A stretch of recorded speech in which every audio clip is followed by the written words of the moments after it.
चला तर मग सुरू करूया कथेच्या पुढच्या भागाला. मग एक दिवस असा आला जो माझ्या आयुष्यातला सर्वात मोठा क्षण बनला. बँकेत तो दिवस साधा होता.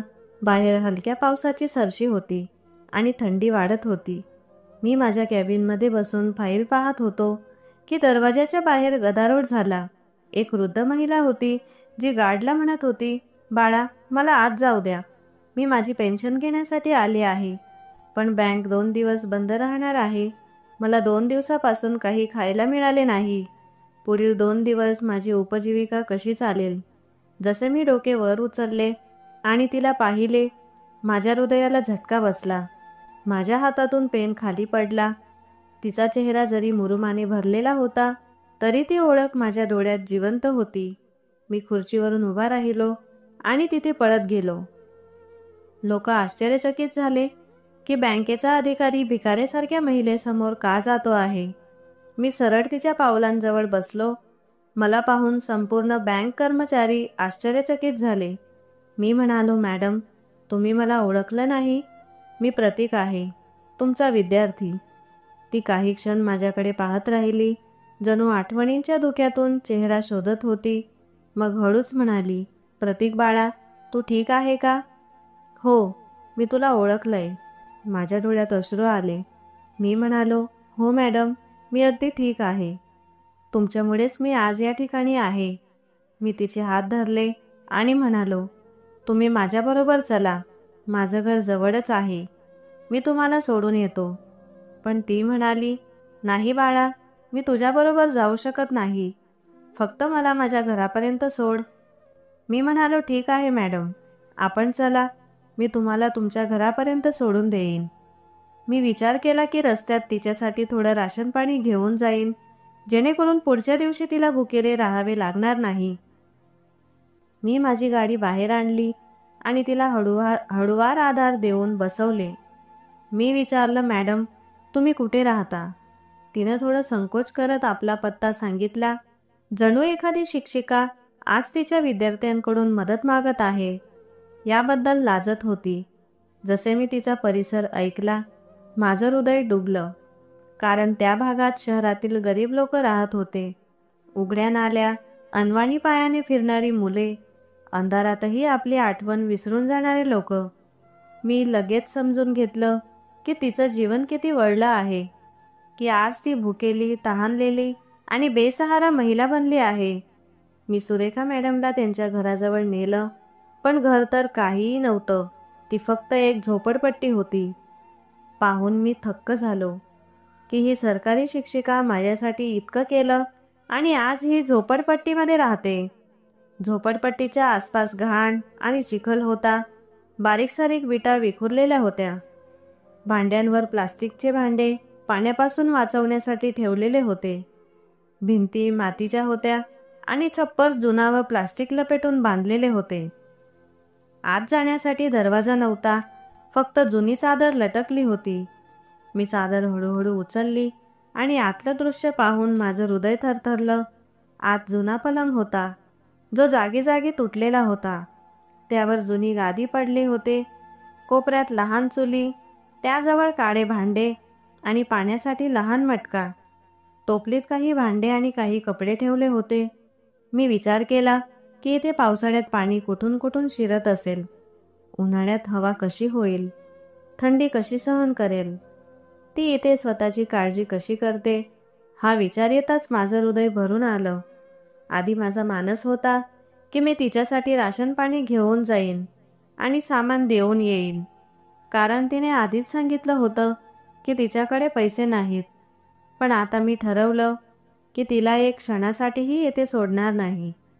मी हळूच म्हणालो, "मॅडम, माझ्याबरोबर चला, माझ्या घरी चला." पण ती म्हणाली, "नाही बाळा, मी तुला भार नाही देणार. माझं जीवन असंच आहे, माझं घर असंच आहे." मी तिच्या डोळ्यांमध्ये पाहून म्हणालो, "तुम्ही माझ्यावर कधी भार ठेवला नाहीत. तुम्ही तर माझा भार कमी केला होता. आता चला माझ्याबरोबर. मी तुम्हाला येथे चुकीनेही सोडणार नाही." तिच्या डोळ्यातही अश्रू आले होते. ती काहीतरी म्हणू इच्छित होती, पण बोलू शकत नव्हती. त्याच वेळी बाजूने एक महिला बाहेर आली. जी तिथली रहिवासी वाटत होती. ती तिरक्या नजरेने बघत म्हणाली, सुरेखा, हा कोण आहे? कोणासोबत चाललीयेस? तिच्या शब्दात आश्चर्यही आणि शंका देखील होती. मॅडमने काही क्षणासाठी माझ्याकडे डोक्यापासून पायापर्यंत पाहिले. त्यांच्या चेहऱ्यावर मृदुता आणि अभिमान दोन्ही दिसत होते. नंतर त्या महिलेकडे पाहून म्हणाल्या, हा माझा बाळा आहे. मी याच्यासोबत चालले आहे. त्या महिलेलाही आश्चर्य वाटलं, कारण माझ्या कपड्यांवरून आणि माझ्या गाडीवरून स्पष्ट दिसत होतं की मी श्रीमंत आहे. मी तिला आधार देऊन माझ्या गाडीत बसवलं. त्या मार्गावर सातत्याने शांततेत गाडी चालवत असताना मी विचार करत होतो की काळाने किती वळण घेतलं. कधी ती माझी मदत करत होती, आज मी तिची मदत करत होतो. मी तिला काहीही विचारलं नाही, फक्त तिच्या शांत नजरेतून ती संपूर्ण आयुष्याची कहाणी सांगत होती. मी तिला माझ्या घरात आणलं. माझं घर पाहून ती आश्चर्यचकित झाली. ती एका मोठ्या स्वच्छ ड्रॉइंग रूममध्ये आली, जिथे मऊ सोफे होते आणि भिंतींवर साधे पण सुंदर फ्रेम्स लावलेले होते. तिच्या चेहऱ्यावर हलकीशी स्मित हास्य आली. ती म्हणाली, तू इतक्या मोठ्या घरात एकटा राहतोस बाळा? तुझी बहीण कुठे आहे? मी म्हणालो, मॅडम, तिचं लग्न झालं आहे. ती आपल्या घरात खूप खुश आहे. मी तिला वरच्या खोलीत नेऊन म्हणालो, ही आता तुमची खोली आहे. आता तुम्ही नेहमी येथे राहाल. मी कामवालीला सांगून तिला जेवण करून दिलं. तिला खाऊ घालून झोपवले. ती थकून गेली होती, पण चेहऱ्यावर समाधान दिसत होते. जणू वर्षांनंतर ती शांत झोपेत होती. मग मी बाजारात गेलो. मी तिच्यासाठी कपडे, औषधे आणि बाकीच्या गरजांची सामग्री विकत घेतली आणि तिच्या खोलीत ठेवली. ती झोपून उठल्यावर कपडे पाहिले. ती आंघोळ करून नवीन कपडे घालून बाहेर आली. तिचा चेहरा स्वच्छ आणि हलका हसत होता. मी रात्रीचे जेवण तयार करून टेबलावर ठेवले. मी तिला विचारलं, आता मला सांगा, तुम्ही या ठिकाणी कसे पोहोचले? तुम्ही अचानक गायब का झालात? ती काही क्षण शांत राहिली. नंतर खोल श्वास घेत म्हणाली, हो बाळा, तुझी यशस्वीता आकाशाला भिडली आणि माझं यश जमिनीवर आलं. बाळा, माझं कोणतं घर नव्हतं, त्यामुळे मी बँकेतून कर्ज घेतलं. माझ्या पगारातून हप्ते भरते. मी माझं घर बनवत होते, पण नंतर लक्षात आलं की त्या जागी घर बनवत होते. तिथल्या अर्धवट घरावर कोणीतरी ताबा घेतला होता. कोणीतरी फसवा तिथे बसला होता. मी सगळं सोडून घर वाचवण्यासाठी त्या शहरात गेली, कारण ते दुसरं शहर होतं. मी ज्या शहरात जन्मले होते, तिथेच माझं घर बांधायचं होतं. नक्कीच आपलं शहर सर्वांना प्रिय असतं. मला वाटलं की ते लोक कदाचित माझ्या मदतीसाठी घर सोडतील, पण त्यांनी घर सोडले नाही. उलट माझ्यासोबत खूप वाईट केले. इतकं सांगून सुरेखा मॅडम शांत होऊन बसल्या होत्या. मी समजलो की त्यांच्या बोलण्याचा अर्थ काय होता, कारण त्यावेळी तर तरुण होत्या. आता त्यांचं वय फार जास्त झालं नव्हतं, पण त्यांच्या परिस्थितीमुळे असं झालं होतं की त्या खूपच वृद्ध झाल्यासारख्या वाटत होत्या. मी पुढे काही विचारलं नाही, पण त्या स्वतः बोलायला लागल्या. म्हणाल्या, बाळा, मला कुठलीही मेंदूची समस्या नाही, पण तरीही आता माझ्यात ती हिंमत राहिली नाही जी आधी होती. ज्या हिमतीने मी इतरांना आधार देऊ शकत होते, मदत करू शकत होते. त्या गावात एका नातलगाच्या घरी राहायला लागल्या होत्या आणि आजारांनी त्यांना वेढून घेतलं होतं. ते लोक सुद्धा मला त्रास देऊ लागले आणि त्यांनीही मला घरातून बाहेर काढलं. तसेच माझी पेन्शन त्यांना हडपायची होती. मग मी इथं आली आणि थोडं सामान जमा करून स्वतःसाठी थोडं ठिकाण बनवलं. मी नोकरीसुद्धा लवकरच सोडली होती, त्यामुळे माझी पेन्शन इतकी नव्हती की मी भाडं देऊ, वीज बिल भरू शकू. म्हणूनच मी तेच ठिकाण सोडून राहायला लागले. मी विचारलं, तुम्ही किती वर्षापासून या शहरात राहता? त्या म्हणाल्या, 2 वर्षांपासून. मी विचारलं, तुम्ही मला संपर्क का केला नाही? त्या म्हणाल्या, बाळा, जर मी तुला शोधायचा प्रयत्न केला असता तर कदाचित तू मला नक्की सापडला असता. पण मला भीती होती की तू हे समजशील की मी तुला केलेल्या कृतज्ञतेचं बक्षीस मागायला आले आहे, म्हणून मी तुझ्याशी संपर्क केला नाही. हे ऐकून माझ्या डोळ्यात अश्रू आले. मी म्हणालो, जर तुम्ही कृतज्ञतेसाठी सुद्धा आले असते तरी मी देण्याचा पाबंद होतो. तुम्ही माझ्यासोबत खूप चांगलं केलं. तुम्ही माझ्याकडे यायला हवं होतं. पण नशिबाने आपली पुन्हा भेट घातली. मी सांगितलं, आता तुम्ही माझ्यासोबत इथे राहाल. माझ्या आईसारखी, जशी तुम्ही त्या दुसऱ्या महिलेच्या समोर म्हटलं होतं की हा माझा बाळा आहे, तसंच मी सगळ्यांना सांगणार की तुम्ही माझी आई आहात. टीचर आणि स्टुडंट हे आई आणि बाळासारखे असतात. मी म्हणालो, आजपासून तुमचं घर हेच आहे. हे तुमचं ठिकाण आहे आणि तुम्ही कधीही एकटी राहणार नाहीत. मी नेहमी तुमच्यासोबत आहे. हे ऐकून त्यांच्या डोळ्यात एक वेगळा प्रकाश उभा राहिला. त्या जणू वर्षांनंतरचे दुःख एका क्षणात विसरल्या. त्यांच्या चेहऱ्यावर तीच शांतता दिसत होती जी एका आईला तिच्या बाळाजवळ राहून मिळते. त्या खूपच खुश झाल्या आणि म्हणाल्या, बाळा, माझ्या जीवनाच्या शेवटच्या टप्प्यात तू मला सन्मान दिला. अन्यथा मी समजले होते की माझं जीवन असंच संपणार. आता सुरेखा मॅडमची पेन्शन थेट माझ्याकडे यायची. मी ती स्वतः बँकेतून आणायचो आणि त्यांच्या हातात द्यायचो. पण मी नेहमी त्यांना सांगायचो की तुम्ही 1 रुपयासुद्धा खर्च करू नका. हे सगळं त्यांचं हक्काचं होतं, पण त्यांच्या बाबतीत आता मी स्वतः सर्व काही सांभाळत होतो, जेणेकरून त्यांना कुठलीही काळजी करण्याची गरज भासणार नाही. मी त्यांच्यासाठी घरात एक खास नोकरानी ठेवली होती, कारण आधीच घरात इतर कामवाल्या होत्या. मी नाही इच्छित होतो की कोणतीही कामवाली त्यांच्याकडे लक्ष देऊन इतर काम करेल. फक्त आणि फक्त एक कामवाली यांच्यासाठी असावी, जी फक्त त्यांचं लक्ष ठेवेल, त्यांची काळजी घेईल. त्या अनेक वर्ष दुसऱ्यांच्या मुलांची सेवा करत होत्या. आता वेळ होता की त्यांना आराम मिळावा. त्यामुळे ही कामवाली संपूर्ण दिवस त्यांच्या सेवेत राहायची आणि आम्ही दोघं, टीचर आणि स्टुडंट, आई बाळासारखे घरात शांततेत राहत होतो. संध्याकाळी जेव्हा मी ऑफिसमधून परत येत होतो तेव्हा ती माझी वाट पाहत असे, जणू आई आपल्या बाळाची वाट पाहते. आम्ही रात्रीचं जेवण एकत्र करायचो.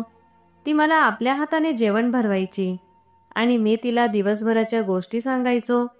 माझा रुटीन तिला सांगायचो, ऑफिसमधले किस्से सांगायचो आणि ती मला आपले आशीर्वाद देत असे. ती माझ्या यशावर खूप आनंदी होती. तिच्या डोळ्यात तेच प्रेम होतं जे आईच्या डोळ्यात असतं. आता तिच्या आयुष्यातही एक नवीन रंग भरला होता. ती पूर्वी शांत आणि दुःखात बुडालेली असायची, पण आता तिच्या डोळ्यात एक चमक होती. ती माझ्यासाठी कोणीतरी मुलगी शोधत होती. म्हणायची, बाळा, कदाचित आपण म्हणूनच पुन्हा भेटलो, कारण माझं अपत्य नसताना तू माझा बाळ झालास. मी तुझं लग्न करीन. ती हे सांगत असते तेव्हा मला खूप आनंद व्हायचा. ती म्हणायची, मला वाटतं तू आतापर्यंत लग्न करून घेतलं असेल, पण जेव्हा मला कळालं की तू अजूनही एकटा आहेस तेव्हा माझ्या मनात एक इच्छा उठली की मी तुझी जबाबदारी स्वतः निभावणार, जसं तू माझ्या आधाराने माझ्या बाबतीत जबाबदारी निभावली. तिचं बोलणं ऐकून मी हसत असे आणि म्हणत असे, तुम्ही जे सांगाल मी तसेच करीन. आणि ती माझ्या बोलण्यावर आनंदी होत असे. आता आमच्या आयुष्यात फक्त आनंद होता. माझं घर रिकामं राहिलं नव्हतं. एक आईचा आशीर्वाद होता आणि एक आईची सुवास होती, जी अनेक वर्ष माझ्या घरातून निघून गेली होती, पण आता ती परत आली होती. माझी बहीण देखील घरी येत होती. तेव्हा सुरेखा मॅडमला पाहून ती खूप खुश होत होती आणि त्यांच्याशी भरपूर गप्पा मारत होती. मी ठरवलं होतं की लवकरच मी लग्न करीन आणि माझं आयुष्य पूर्ण करीन आणि एक नवीन कुटुंब निर्माण होईल, ज्यात माझी आई, माझी पत्नी आणि माझी येणारी मुले असतील. मी विचार करत होतो की आता माझ्या आयुष्यातली जी कमतरता होती ती पूर्ण होईल. पण जेव्हा मी शांतपणे बसतो आणि माझ्या आयुष्यावर नजर टाकतो तेव्हा मला माझा काका आठवतो, ज्यांनी मला रस्त्यावर सोडलं आणि माझं सर्व काही हिसकावून घेतलं. त्यांच्याबद्दल मी अनेकदा विचार करतो की कदाचित त्यांना जगात कुठली तरी शिक्षा मिळाली असेल, पण असे काहीही झालं नाही. ते आपल्या आयुष्याचा आरामात आनंद घेत आहेत आणि त्यांच्यावर कोणतीही अडचण नाही. सुरुवातीला हे पाहून मला दुःख व्हायचं, पण नंतर मला समजलं की प्रत्यक्षात हे आणखी वाईट झालं. कारण जर त्यांना या जगात शिक्षा मिळाली असती तर कदाचित वरच्या ठिकाणी त्यांची बचत झाली असती, पण आत्तापर्यंत त्यांना शिक्षा मिळालेली नाही. याचा अर्थ असा की वरचा देव त्यांना खूप मोठी शिक्षा देईल आणि तिथून ते वाचणार नाहीत. जेव्हा मी या सर्व गोष्टींकडे लक्ष देतो तेव्हा मला जाणवतं की आयुष्याने मला जी परीक्षा दिली ती फक्त मला मजबूत बनवण्यासाठी होती. आणि एक दिवस मी माझ्या आईच्या आशीर्वादाने आणि माझ्या टीचरच्या आधाराने त्या ध्येयापर्यंत पोहोचलो जिथे मी आज आहे. मी तिच्याकडे बघतो आणि मनाशी म्हणतो की हे सगळं तिच्या कर्तव्यपरायणता आणि प्रेमाचं फळ आहे. ती आता फक्त माझी टीचर नव्हती तर माझी आई बनली होती. आणि हे घर आता फक्त माझं घर नव्हतं तर आमचं घर बनलं होतं, ज्यात प्रेम होतं, सन्मान होता, शांती होती आणि सर्वात महत्त्वाचं म्हणजे आईच्या आशीर्वादाची ताकद होती. तर मित्रांनो, आशा आहे की ही कथा तुमच्या हृदयाला स्पर्श करून गेली असेल. तर मित्रांनो, या कथेबद्दल तुमचं काय मत आहे कमेंट बॉक्समध्ये नक्की लिहा. आणि जर तुम्हाला आमची कथा आवडली असेल तर कृपया लाईक करा आणि आपल्या मित्रांसोबत शेअर करायला विसरू नका. अजूनही आमच्या चॅनलला सबस्क्राईब केलं नसेल तर नक्कीच करा. तर आपण भेटूया अशाच आणखी प्रेरणादायी कथेसोबत. धन्यवाद.